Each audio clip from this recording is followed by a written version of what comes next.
Bueno, lo que les decía, que vamos a hablar de sepsis endovascular. La agenda de hoy es infecciones asociadas a los catéteres intravasculares.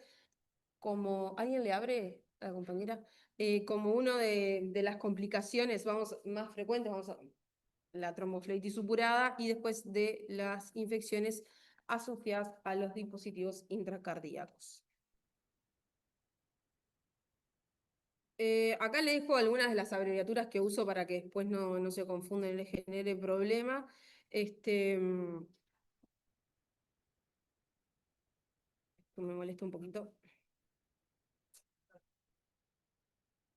Sí, era que no quería que no sé si se queda grabado en la pantalla. ¿No queda? Está. Bueno, un poco para hablar de lo que es la sepsis en general, porque es lo que nos compete. La verdad es que la carga está subestimada, no se sabe bien, porque no hay estudios que sean buenos como para poder sacar datos, sobre todo de las infecciones asociadas a los catéteres. En, en un estudio, estos son datos del 2017, de los casi 50 millones de casos de sepsis, 11 millones se mueren de los pacientes, y eso corresponde a un 20% de lo que es la mortalidad global. Las infecciones asociadas a los cuidados de salud son muy importantes, aumentan lo que es la morbilidad, la mortalidad, la estancia hospitalaria, los costos, y están sobre todo eh, asociadas a lo que son el uso de los catéteres centrales o catéteres periféricos también, ahí me quedó mal, pero bueno, a la asistencia respiratoria mecánica y también al catéter urinario. El uso de estas tres cosas aumenta el riesgo de infecciones, como dije, aumenta todo lo que es la morbimortalidad, la estancia hospitalaria, los costos. Y bueno, más o menos el 30% de los pacientes internados en un CTI adquieren en sustancia al menos una de estas infecciones. ¿Tá? Son un problema que es transversal, oculto, está también muy subdiagnosticado. Bueno, si ustedes se ponen a pensar, muchos de los pacientes que ven tienen estas complicaciones, y es una epidemia que es silenciosa, sobre todo además porque está vinculado con microorganismos multiresistentes, como vamos a ver más adelante. Algunos datos, estos son de la OMS y del año 2020. 10 pacientes, 1 de cada 10 pacientes, perdón, fallece por este tipo de infecciones. Entre todos los casos de sepsis tratados en los hospitales, el 23%, casi el 24% tuvo que ver a la atención médica. Aproximadamente la mitad tuvo un origen hospitalario de las infecciones y tiene una mortalidad combinada en UCI y sobre todo asociada a microorganismos resistentes. Esta vamos a saltear. Y bueno, en América Latina son una importante causa de morbilidad y de mortalidad. Como dije, se desconoce la carga, sobre todo porque los estudios están hechos en países con otros ingresos económicos, como Estados Unidos o Europa, y no se correlacionan con nuestros ingresos. De Uruguay no tenemos prácticamente datos, sobre todo lo que hay es en niños. Esto que encontré es del Ministerio de Salud Pública del 2021, que tiene que ver con esto, con las infecciones asociadas a la atención de salud, y bueno, ahí nos da un poco de los datos de las neumonías asociadas a la ventilación mecánica, de las infecciones por catéter y del tracto urinario. Bueno, infecciones asociadas a catéteres intravasculares. De los tipos de catéteres que utilizamos, vamos a tener venosos, tanto periféricos como centrales, arteriales y los catéteres de diálisis. Acá les dejo una imagen para que vean los diferentes, el catéter periférico corto común, ¿no? El famoso Avocat con sus diferentes em, diámetros, los catéteres de línea media que se están volviendo a empezar a utilizar, los catéteres que son centrales pero de inserción periférica, que la diferencia con los de línea media es que los de línea media llegan solamente hasta las venas basilar, más o menos, o humeral, pero los catéteres de inserción periférica llegan hasta lo que es la vena cava superior. ¿Tá? Esa es la diferencia. Bueno, después tenemos los catéteres los no tunelizados, que son los que más utilizamos. Justo el de esta imagen tiene 3 lúmenes, pero nosotros mayormente utilizamos de simple luz o de doble luz. Los que tienen reservorio y los tunelizados en algunos pacientes que lo requieren, oncológicos, en los de diálisis. Y bueno, 70% de los pacientes hospitalizados van a requerir un tipo de catéter, la mayoría, el 80%, van a ser periféricos. 20% de los pacientes internados van a requerir catéteres centrales y los catéteres centrales son los que se llevan mayormente las bacteriemias asociadas a catéter. ¿tá? Y nuevamente insistir en que son indicadores de calidad indicadores de calidad asistencial, que la infección es grave, con impacto pronóstico en los pacientes y con altos costos de salud. Lo importante de todo esto es que son prevenibles y va a venir todo el masazo de lo que es el lavado de manos o la higiene de manos previo al ingreso a la unidad con los pacientes, que lo vamos a ver también. Bueno, esto ya lo dijimos, que no hay muchos datos, que es una incidencia que es variable. En esta tablita, que no la vamos a leer ahora, pero de los catéteres que estuvimos hablando, cómo son las vías de inserción, cuántos la duración que se usa, generalmente para qué lo usamos, ventajas y desventajas. Las definiciones, bueno, colonización de un catéter venoso central o de un catéter arterial, que es lo que más utilizamos. Bueno, esto va a ser por diferentes criterios, que ahora vamos a ver un poquito más adelante cómo se definen, pero es el crecimiento de al menos un microorganismo por una técnica semicuantitativa, que es la técnica de Macchi, mayor o igual a 15 unidades formadoras de colonia, o un cultivo cuantitativo mayor de 10 a la 3 o de 1000 unidades formadoras de colonia por mililitro. ¿tá? Pero esto es sin signos clínicos en el paciente y con hemocultivos negativos. Ahí es cuando vamos a decir que el catéter está colonizado.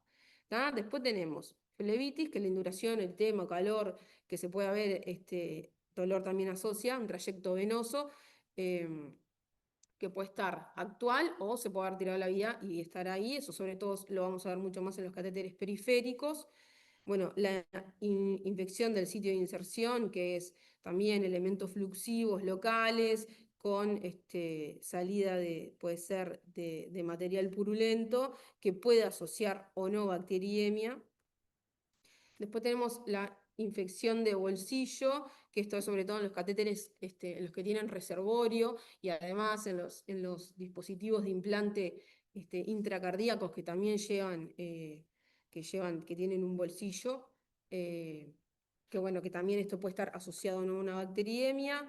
Infección del catéter tunelizado, siempre lo mismo, eritema, dolor, calor, puede o no salida de material purulento, que es a lo largo del trayecto tunelizado, asociado a una bacteriemia.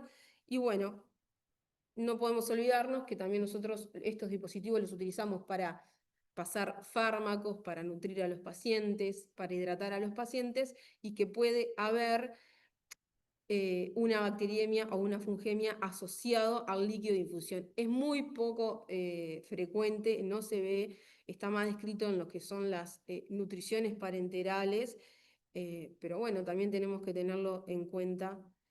eh, tenerlo en cuenta. De la bacteriemia o la fungemia asociado al catéter, bueno, la bacteriemia o la fungemia tiene que ser durante un periodo de 48 horas en torno a la extracción del catéter. O sea, el catéter se colocó y tiene que haber pasado 48, 72 horas para pensar de que la bacteriemia que presenta el paciente está asociada al catéter o no. Y además tiene que haber un cultivo positivo del microorganismo que coincida con el catéter, ¿tá? Por cualquiera de las técnicas que vimos y que ahora las vamos a detallar. O que haya hemocultivos centrales o periféricos con el mismo microorganismo, obtenidos de manera simultánea. Pero esto queda medio confuso acá, ahora cuando le hagamos bien el diagnóstico les va a quedar un poquito más claro. Bien, la bacteriemia asociada a catéter complicada es aquella que va a cursar con alguna complicación como la endocarditis infecciosa, que lo vieron la semana pasada, tromboflebitis supurada, que lo vamos a ver hoy, complicaciones locales, embolias sépticas, que pueden ser, generalmente se pueden dar en pulmón, y bueno, shock séptico, disfunciones en general. En los pacientes inmunocomprometidos también se considera que es complicada, y aquellas que tienen una mala evolución presa un tratamiento antibiótico dirigido con remoción también del catéter. ¿Cuáles son los factores predisponentes para estas infecciones? Bueno, van a estar relacionados al catéter, a los diferentes tipos, factores del huésped y factores de virulencia del microorganismo implicado. En cuanto al catéter, hay diferentes tipo de catéter, como vimos, de diferente material, va a depender del lugar de inserción, de la cantidad de días, cómo se colocó y cómo se manipuló. A grandes rasgos, los catéteres que son estos que les mostré acá, que no me sale, los de línea media, estos de acá, tienen menos riesgo de infección que los periféricos y menos que los catéteres venosos centrales de inserción periférica. Los que tienen mayor riesgo van a ser los centrales y los arteriales. En cuanto al material, los de menor riesgo son los de polivinilo y los que tienen mayor riesgo son de silicona o poliuretano, que son los que generalmente utilizamos. Y esto es porque la silicona tiene una superficie que es más irregular y permite la adhesión de los microorganismos. El menor riesgo de infección, de inserción de los catéteres centrales va a ser a nivel subclavio y va a haber un mayor riesgo a nivel yugular interno y femoral. Acá no hay, los estudios no muestran grandes diferencias en cuanto a un riesgo que se tenga mayor riesgo de infección un catéter yugular interno que un catéter femoral. O sea, no son concluyentes. Uno pensaría que el femoral, por la zona en la que está, podría llegar a tener más riesgo, y en general sí está bien pensarlo así, y además sobre todo en pacientes que tienen obesidad y que el pliegue inguinal también se hace menos higiénico, entonces sí habría que pensarlo, pero la verdad que los estudios no lo tienen demostrado con claridad. Y en cuanto al yugular interno también diferencian bastante si la inserción es más alta o es un poco más baja. Vieron que a veces, dependiendo, a veces hacemos una inserción más alta o más baja. En realidad nadie está pensando si la hace más alta o más baja, simplemente la hacemos donde nos parece que, si la estamos haciendo sin ecografía guiada, nos parece donde más. Pero bueno, si la inserción fuera más baja, tiene menos riesgo de infección. Por supuesto que los catéteres de inserción quirúrgica, aquellos que son tunelizados, van a tener un menor riesgo de infección que los de inserción percutánea, y por eso van a ser aquellos que se colocan en los pacientes oncológicos o en los renales. Y bueno, el riesgo de infección, según cada catéter, aumenta en los periféricos a partir del tercer o cuarto día, en los catéteres arteriales a partir del sexto día, y en los centrales del arterial del sexto día y del venoso central también. En cuanto a la técnica de colocación, hay menos riesgo, obviamente, si el personal está especializado, si se decide, si pensamos si el paciente lo va a necesitar o no, entonces esto es de forma electiva. Y en cuanto al uso de la ecografía, en realidad el uso de la ecografía no tiene tanta relación con lo que es la infección, sino con las complicaciones mecánicas como neumotórax, hematomas, sangrados. Pero si uno lo piensa por ese lado, podría tener algún beneficio, tampoco es que esté demostrado. Por supuesto que la mayor manipulación del catéter va a generar mayor riesgo de infección, y las condiciones de asepsia mal hechas de manera subóptima, tanto previo a la colocación como el mantenimiento con las gasas estériles, ¿no? Todo el trabajo que realiza enfermería, también va a influir en el riesgo de infección. En cuanto a los factores del huésped, bueno, lo que sucede muchas veces en estos catéteres es que se forma el famosísimo biofilm, que es una capa de fibrina que tiene un montón de moléculas que permiten que los microorganismos se puedan adherir. Algunos, sobre todo, tienen como mayor facilidad, las Streptococcus coagulasa negativa, el Staphylo aureus, la Pseudomonas, las cándidas también.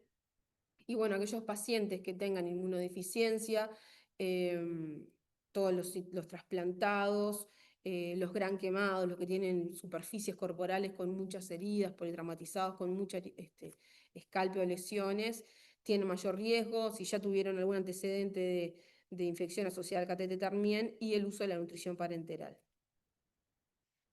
Y bueno, después de los factores de virulencia de los microorganismos es que algunos expresan genes que tienen mayores factores de adhesión por los catéteres, que fueron los que les nombré. En cuanto a la patogénesis, bueno, la contaminación de los catéteres puede ser de manera extraluminal, endoluminal o de contaminación hematógena. En cuanto a lo extraluminal, tiene que ver sobre todo, es la que mayor se da, y tiene que ver sobre todo con los microorganismos de la piel, que van a ser los que mayormente están implicados, con la manipulación también de lo que es el catéter, la contaminación endoluminal, que es en un menor porcentaje, puede estar asociada a contaminación de los fluidos que se están utilizando en el paciente, y la contaminación hematógena, que es o sea, que es menos frecuente, es cuando hay un foco a distancia, se genera una bacteriemia, pero no es que esté necesariamente, o sea, puede o no estar asociada al catéter, que eso se va a ver después, pero muchas veces quedan contaminados de manera hematógena.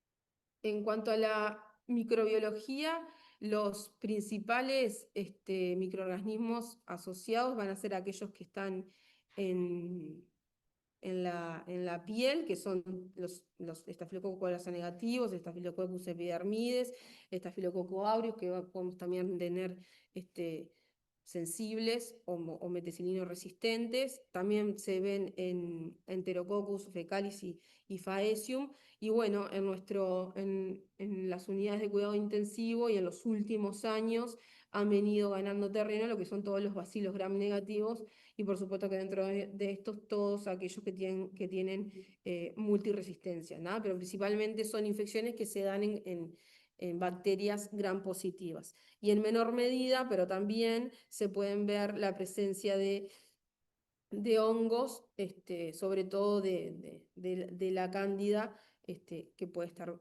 presente. Acá en esta diapositiva les dejo de los microorganismos con los porcentajes de frecuencia dentro de las bacteriemias en la unidad de cuidados intensivos, y era lo que estamos hablando. Los cocos positivos se llevan el mayor porcentaje, las enterobacterias vienen ganando terreno y tenemos que pensar en aquellos, en las resistencias, y la cándida un poquito en menor medida. En cuanto al diagnóstico, vamos a tener la parte clínica y la parte microbiológica. Acá nos vamos a referir sobre todo a la bacteriemia asociada a catéter. Entonces, como siempre, sospecha clínica a través de signos locales y signos sistémicos de infección, que son inespecíficos y son comunes a otras infecciones. ¿Tá? Y luego la utilización de técnicas microbiológicas, que ahora las vamos a ver, que la técnica de Mackey semicuantitativa o la cuantitativa, para tener el diagnóstico de certeza de infección asociada al catéter. De la clínica, como siempre, fiebre, escalofríos, sin un foco infeccioso evidente, signos locales de infección en el sitio de inserción del catéter, eritema, dolor, induración, secreción purulenta, signos sistémicos como inestabilidad hemodinámica, y siempre pensar esto en pacientes que tienen un catéter colocado hace más de 48 y 72 horas de uso, y los factores de riesgo que estuvimos viendo. Para el diagnóstico microbiológico de una bacteriemia asociada a catéter, vamos a tener dos métodos, o sea, nos vamos a hacer como en dos algoritmos según si hay remoción o no hay remoción del catéter endovascular. En ambas situaciones, y no importa la técnica que utilicemos, lo que tiene que coincidir es que el mismo microorganismo que tenga el catéter lo tiene que tener el hemocultivo periférico, pero además tienen que tener el mismo antibiograma, tiene que coincidir, porque muchas veces pasa que de repente el catéter viene colonizado con un epidermidis y en el hemocultivo vino un epidermidis, pero el perfil del antibiograma de resistencia es distinto, entonces no son lo mismo. No es tan fácil tampoco en la práctica y muchas veces llevan a discusión. En aquellos pacientes en que vamos a hacer remoción del catéter, tenemos dos técnicas principalmente, en realidad hay tres. La cualitativa tiene poco valor predictivo positivo, no se usa, y las dos técnicas que más se utilizan es la semicuantitativa, que es la técnica de Mackey, o la cuantitativa. La de referencia que se usa siempre es la de Mackey, porque es la que está más disponible, y es aquella en la que sacamos el catéter, nos quedamos con los últimos 5 centímetros, no menos de eso, porque si el catéter tiene doble luz, si cortamos menos, podemos quedarnos sin una de las luces porque tienen un poquito de diferencia.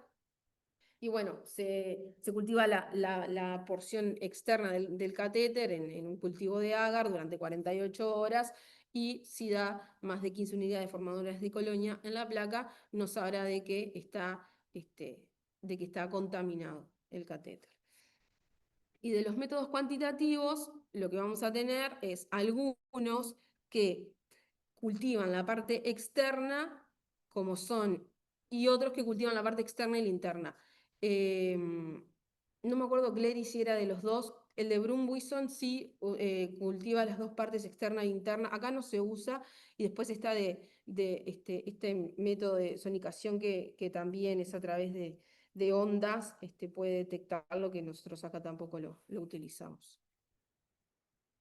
Y bueno, y en aquellos, para diagnosticar sin la remoción del catéter, porque no se olviden que muchas veces nosotros generalmente tenemos un paciente que empieza con fiebre, tiene un catéter de no más de 48 horas, generalmente eso no lo planteamos cuando tiene más de 5 días, y decimos, bueno, vamos a cambiarlo. Generalmente cambiamos y no tenemos ningún problema, pero muchas veces estas cosas pasan, capaz que no en un CTI, pero sí en pacientes que es muy difícil cambiarles el catéter y hay que intentar a veces no cambiarle y tener terapias más conservadoras. Entonces, bueno, sobre todo en los renales, en los oncológicos, pacientes de muy difícil punción, bueno, acá vamos a ir a los métodos que son sin remoción del catéter, que los que nos va a interesar es el tiempo diferencial de positividad entre los hemocultivos. Es decir, el hemocultivo que sacamos del catéter que está colocado va a tener un mayor inóculo que el que sacamos de manera periférica. Entonces esto a través de equipos automatizados que procesan los dos hemocultivos que tienen que estar sacados de manera simultánea en un mismo tipo de frasco con una misma cantidad de volumen, si tiene un tiempo diferencial de 120 minutos, es decir, que primero canta el cultivo sacado del catéter, que es el retrocultivo, y coincide el microorganismo con el que sacamos de manera periférica, podemos plantear que la bacteremia está asociada al catéter. ¿Tá? De esto está bien descrito para las bacterias, pero no aplica de la misma manera para las fungenias.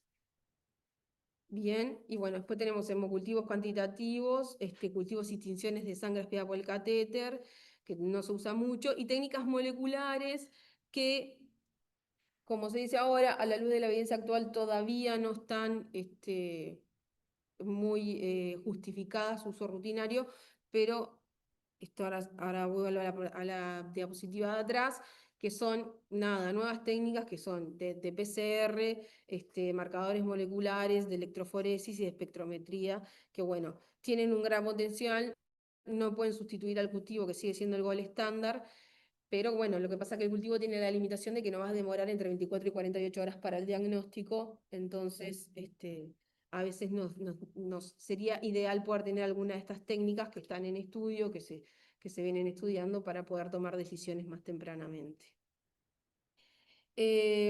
Acá les dejo una tabla que compara, o sea, nada, que dice lo que estuvimos hablando, la sensibilidad de cada técnica, con retiro del catéter y sin retiro del mismo. Y bueno, en cuanto al tratamiento antibiótico de la bacteriemia asociada a catéter, vamos a tener un tratamiento que puede ser empírico o un tratamiento dirigido. El tratamiento empírico va a depender, como siempre, de la epidemiología de la institución, de la colonización que tenga el paciente y de la gravedad del cuadro. ¿Tá? Y considerar bacterias, enterobacterias BLE y productoras de carbapenemasas según la epidemiología de cada lugar. Lo ideal, como siempre, frente a una infección que genera sepsis, es obtener los cultivos previos al inicio del tratamiento. Nos vamos a basar en lo que es el control de foco, retirar el catéter y resentar otro si es necesario, considerar a aquellos pacientes en que no podemos hacerlo.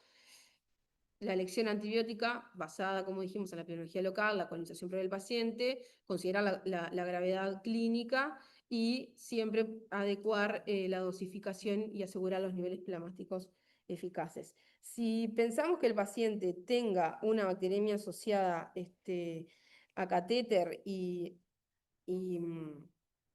vamos a empezar un tratamiento, bueno, siempre tenemos que ir a cubrir los cocos gram positivos utilizando vancomicina, que cubre la mayoría de las enterobacterias coagulasa negativa y el estafilococo aureus, y considerar la cobertura de los bacilos gram negativos dependiendo el paciente o no.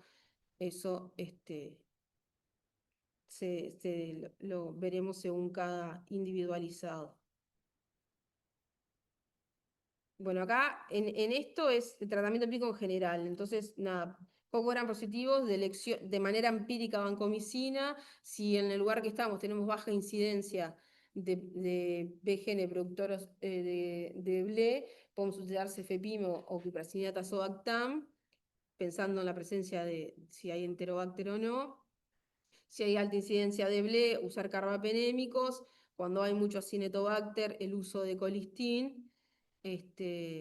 Y bueno, ya.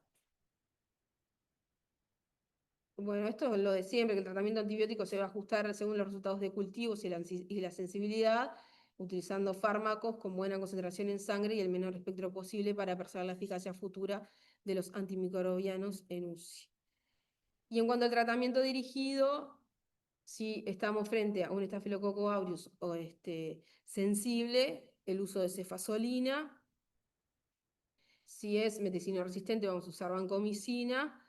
Y bueno, después les dejo el resto de los bacilos gram negativos o de otros cocos como los enterococos fecalis, el uso de los antibióticos, que es más o menos lo mismo que utilizamos en otras infecciones. Acá, en esto del tratamiento dirigido, lo que les quiero hacer hincapié es en cuanto si el microorganismo es un hongo. No quiero estar leyendo así esto, pero no sé si les queda, si quieren repasar algo, tienen alguna duda del tratamiento según el microorganismo que sea. Es del tratamiento de los cocos, el pensar en los antibióticos, la resistencia y lo mismo con los bacilos gram negativos. Lo importante es que si lo vamos a tratar de manera empírica porque pensamos que está, es siempre cubrir cocos gram positivos, más o menos los negativos según en donde estemos y cuál sea la situación del paciente. Acá les dejo lo que es la duración del tratamiento, va a depender en realidad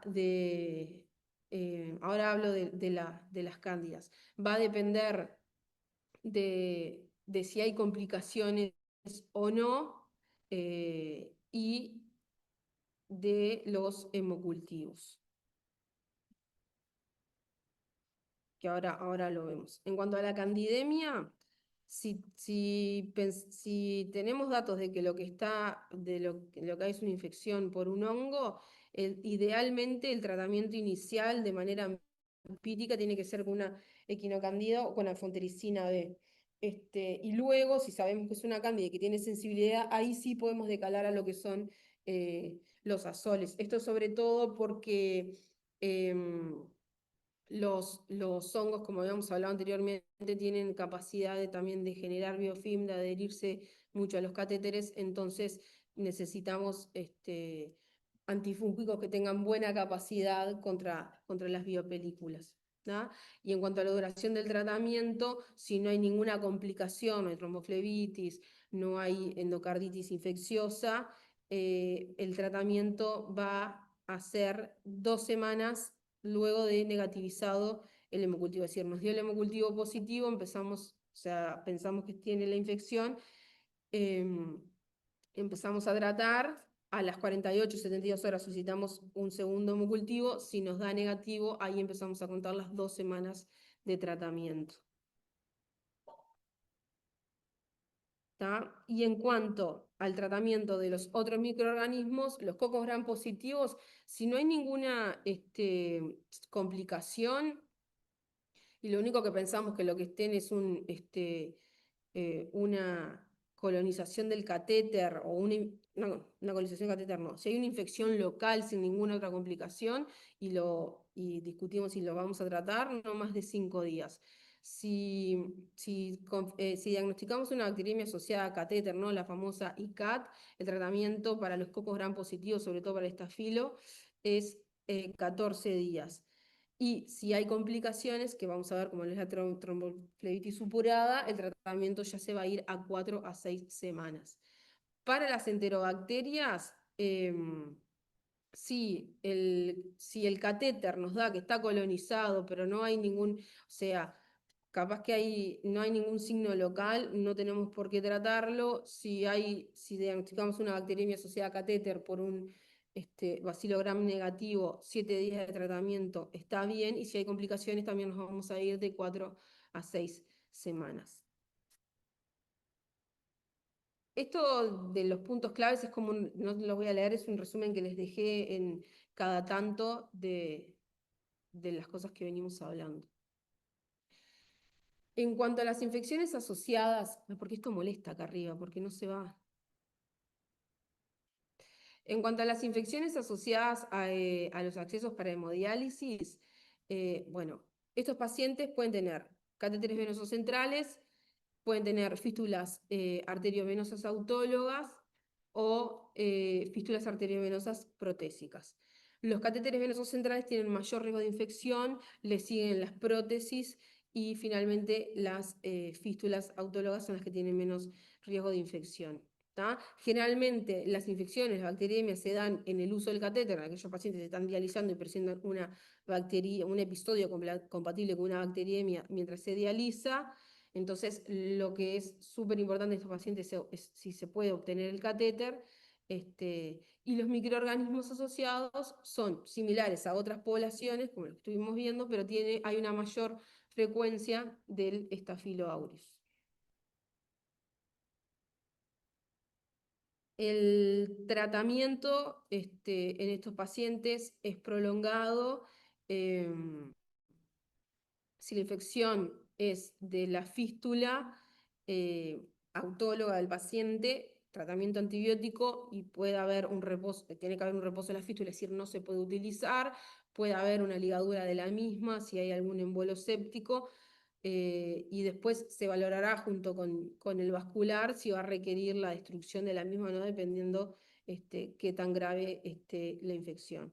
En cuanto si es protésica, bueno, acá hay que hacer tratamiento antibiótico, hay que extraer el dispositivo y, bueno, hacer una reconstrucción arterial si es que lo necesita.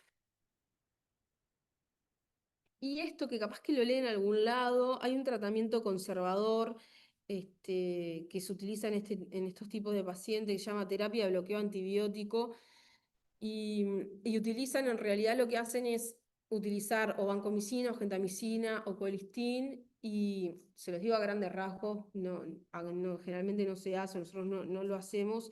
Introducen el antibiótico dentro del catéter, o sea, hacen todo el diagnóstico, ¿no? Sacan el retrocultivo, el catéter periférico, les coincide, les da que tiene el mismo microorganismo, el paciente es muy difícil punción, no lo pueden sacar, y dicen, bueno, hace una terapia de bloqueo antibiótico, que es introducir antibiótico dentro del catéter, dejarlo ahí unos días mientras se hace tratamiento antibiótico en sangre y con los mismos controles, ¿no? Repetir el hemocultivo periférico a las 48-72 horas, ver si negativizó y obviamente que las disfunciones, si las agregó, vengan a la mejoría y que no haya agregado ninguna. Las complicaciones que pueden tener estas infecciones pueden ser locales o sistémicas. Si están presentes, van a aumentar la morbimortalidad.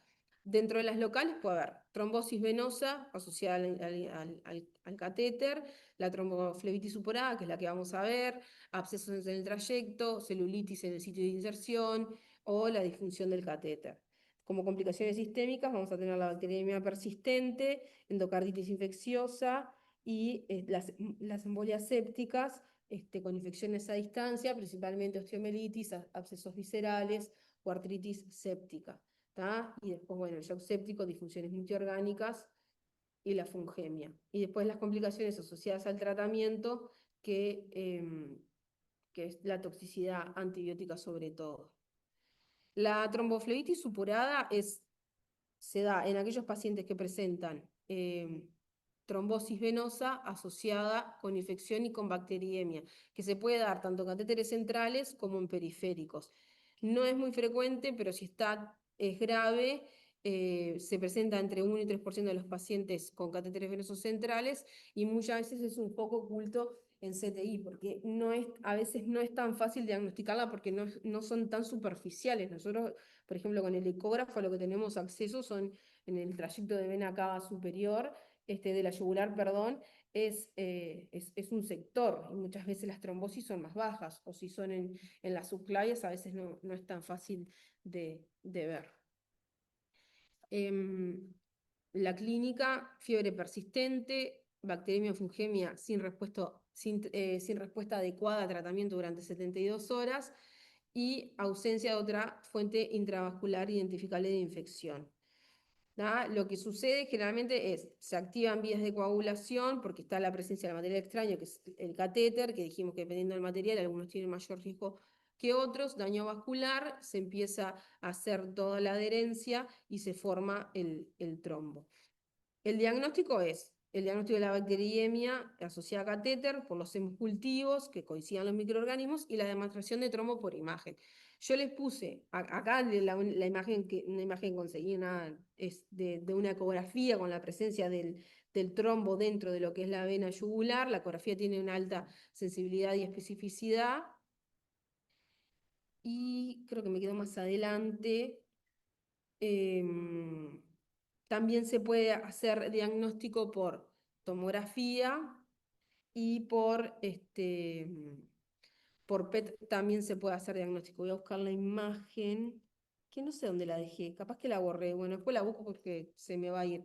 Pero es para que vean que si seguimos con la sospecha no nos quedamos solo con la ecografía, sino que podemos ir a hacer una tomografía o el PET, sobre todo ve, de manera más sensible. El tratamiento de la tromboflebitis supurada tiene el manejo integral, tratamiento antimicrobiano, retirar el catéter y podrá requerir cirugía o anticoagulación, y esto es de manera individualizada. Nosotros tendemos mayormente a pensar en la anticoagulación, que hay anticoagularlos, y la verdad que no hay una evidencia clara que todos los pacientes se beneficien en anticoagular. Como dijimos hoy, es una terapia antimicrobiana prolongada de 4 a 6 semanas. Los tratamientos empíricos, como estuvimos hablando, ajustado luego a la microbiología. Es importante retirar el catéter.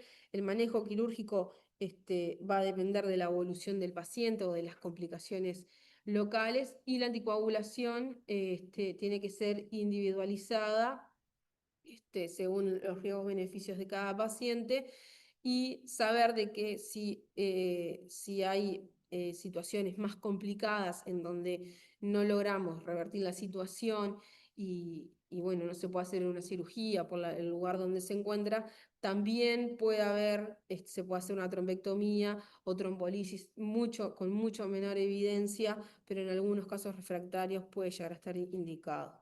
¿Da? Siempre el seguimiento de esto va a ser clínico, si el trombo lo podemos ver por ecografía, hacer ecografía secuencial para valorar la disminución del trombo, y el seguimiento con los biomarcadores, como en todas las infecciones, sabiendo las limitaciones, sobre todo de la procalcitonina y de la proteína C reactiva, que en realidad para los que nos va a servir es para ayudarnos a tomar la decisión hasta cuándo, si venimos bien con el tratamiento antibiótico, y cuándo podríamos pensar en finalizar la terapia.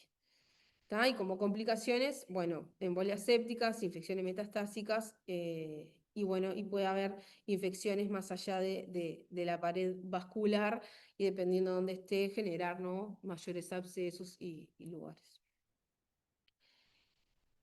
Esto, que son todo un montón de cosas de puntos claves, es es un resumen también de lo que hablamos previamente. Y por último tenemos lo que son las infecciones asociadas a catéteres. Me quedó intravascular, pero en realidad acá son intracardíacos. Un poco repetir la diapositiva, ¿tá? Las infecciones asociadas a dispositivos electrónicos de implantables cardíacos, que sobre todo van a ser los marcapasos permanentes, el desfibrilador automático implantable y los dispositivos de terapia de resincronización. La infección de estos dispositivos varía, según la literatura, entre 0,13 y casi 20%. Es muy variable, no hay datos claros. La mayoría de estos dispositivos se colocan de manera percutánea, el riesgo de infección es variable, va a depender del tipo, del tamaño del dispositivo, dónde se implanta, la técnica quirúrgica, los factores del huésped, y bueno, hay un desafío terapéutico porque generalmente estos pacientes tienen una gran dependencia al dispositivo, entonces si presentan una infección asociada, sacarlo, que es lo que hay que hacer, nos tiene que hacer pensar cómo vamos a manejar la situación. Por ejemplo, si requiere un marcapaso, si tiene un desfibrilador, no son pacientes fáciles, por suerte pasa poco frecuente, pero son muy difíciles. Y bueno, tienen una alta mortalidad y morbilidad. La contaminación, la patogenia es contaminación, puede ser directa, cuando se implantó o durante la manipulación del dispositivo. O sea, son dispositivos que se manipulan poco porque una vez que quedan implantados. Entonces, generalmente la contaminación es durante la implantación, ¿no? En el error en la asepsia, en la técnica. También puede suceder infección de la bolsa subcutánea. Vieron que son dispositivos que quedan bien acá de manera subcutánea. Muchas veces lo que se infecta es el bolsillo, pero la infección del bolsillo puede progresar a todo lo que es el resto del dispositivo que tiene todo cables que van, bueno, dependiendo de lo que sean, a diferentes partes del corazón. O si hay, puede suceder la contaminación por diseminación hematógena cuando hay un foco en otro lado y sucede una bacteriemia. Y al igual que las infecciones por catéteres, la patogénesis va a depender de factores del huésped, del dispositivo y de los microorganismos. ¿Tá? También la mayoría son por bacterias gram positivas, sobre todo los estafilocoagulas A negativos y el estafilo aureus, que tienen alta capacidad de adherencia a estos materiales que no son biológicos. Eh, Hay un alto porcentaje de estafilos que son resistentes. Los bacilos gram negativos en esta oportunidad se ven de manera menos frecuente que en los catéteres y mucho menos frecuente la presencia de hongos. Los factores de riesgo.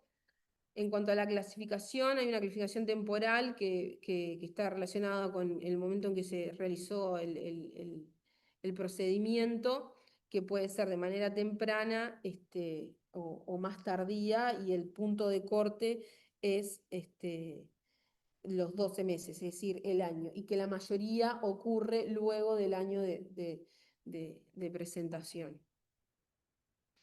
Y de manera más frecuente, lo que sí se observa son las infecciones de bolsillo, de salida de pus, eritema, calor. No es muy frecuente ver infecciones sistémicas que generen endocarditis, que es lo que sobre todo terminan generando este tipo de infecciones, y de manera más tardía sí, las infecciones son más, de manera más sistémicas.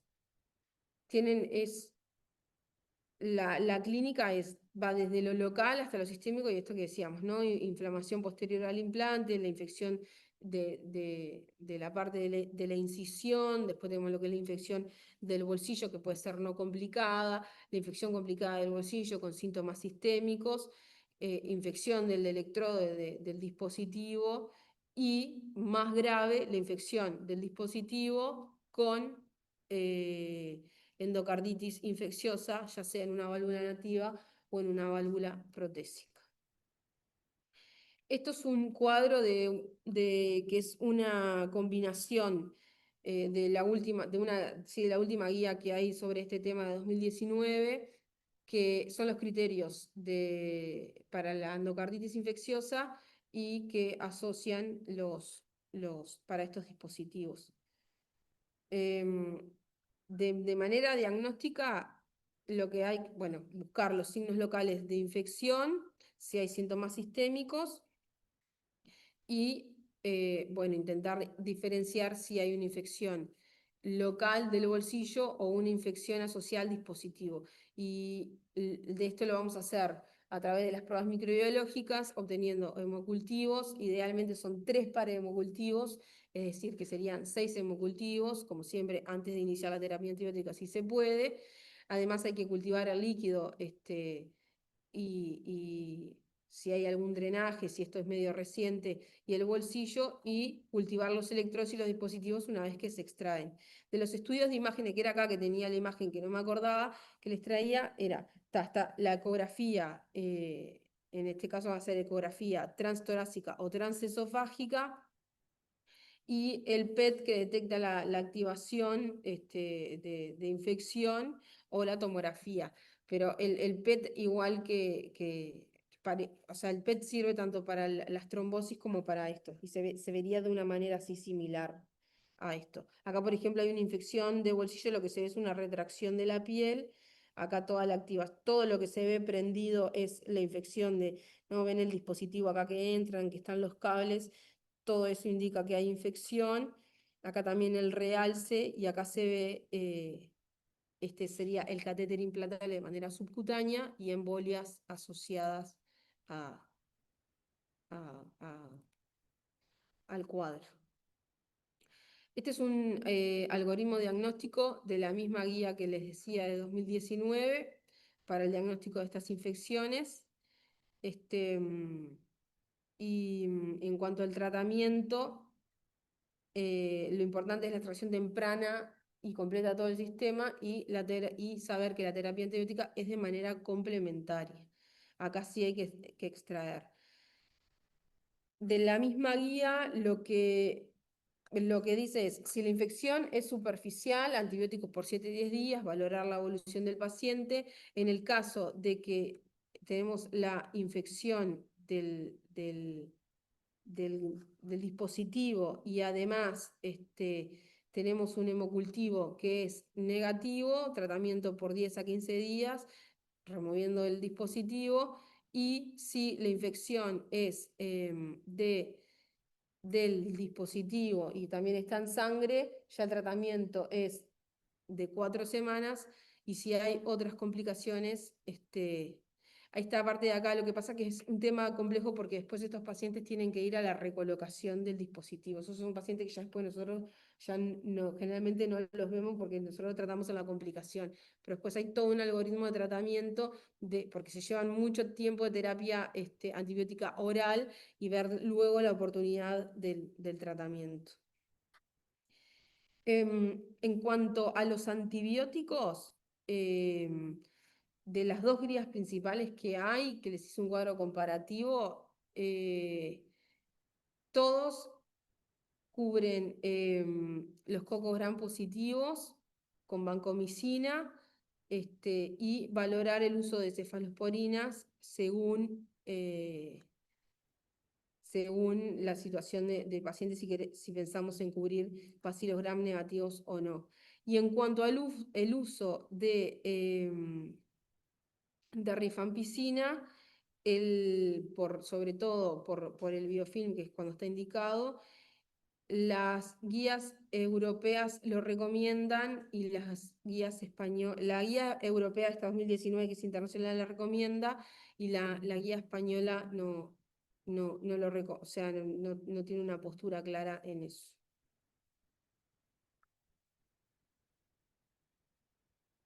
Eh, y bueno, nada, acá les dejo lo que es todo la higiene de manos, porque sobre todo tiene que ver con esto, con la manipulación que tenemos nosotros. Esto acá que me pareció re interesante, es un resumen del uso correcto del lavado de manos y de los guantes. Me dio un poco de gracia cuando lo leí porque en realidad se me vino a la imagen de las veces que entramos a la unidad y manipulamos todos los conectores, tipo cuando pasamos medicación de los pacientes, nunca nos lavamos, o sea, o no usamos guantes o no hay lavado de mano y a veces nos olvidamos que abrir una llave para pasar un medicamento es una puerta de entrada y que eso aumenta el riesgo de infección. Entonces me pareció interesante como bien este cuadro que diferencia. Por ejemplo, dice, higiene de manos lo dicen absolutamente todos los pacientes, ¿no? Pero después el uso de guantes, dice, obviamente para palpar una vena, dice que no, si nos higienizamos la mano no es necesario, pero para canalizar, para curar, cuando cambian la gasa, cuando van a sacar sangre, para todos esos momentos hay que usar. Y muchas veces no lo usamos y no nos ponemos guantes o para pasar una medicación. Em, esto de acá también es estrategias estas de la guía francesa propuesta por los expertos para permitir para la reducción de la infección de los catéteres, que la higiene de manos, las medidas de asepsia para los procedimientos, el uso de gorro, de máscara, toda la parte estéril y el uso de la clorexidina al 2%, que es mejor antiséptico que incluso que el alcohol. Y bueno, no sé si tienen alguna duda, alguna pregunta.